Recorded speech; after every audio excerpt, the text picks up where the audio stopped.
Sounds good, doesn't it? Neil Weber and his family farm more than 2,000 acres in the Hilliard area, and most of the fields are just mud pits. This is pretty typical of what most of the fields around this area look like. So far, he's only planted about 80 acres. Some of the soybean plants are just starting to pop through the dirt.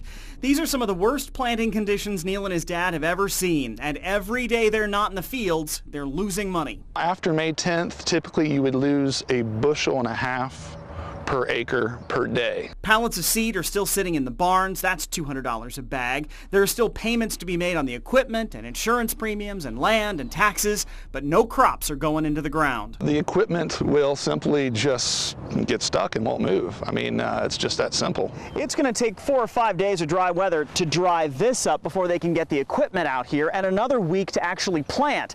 That means they need 2 full weeks of dry weather before they can just catch up. Some of the fields are like lakes. They're useless.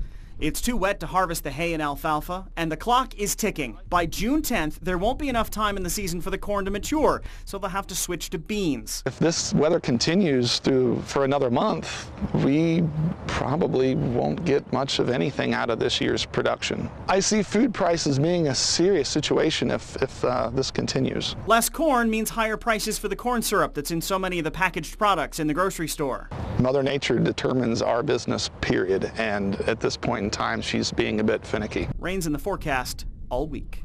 Marshall McPeak, Storm Team 4.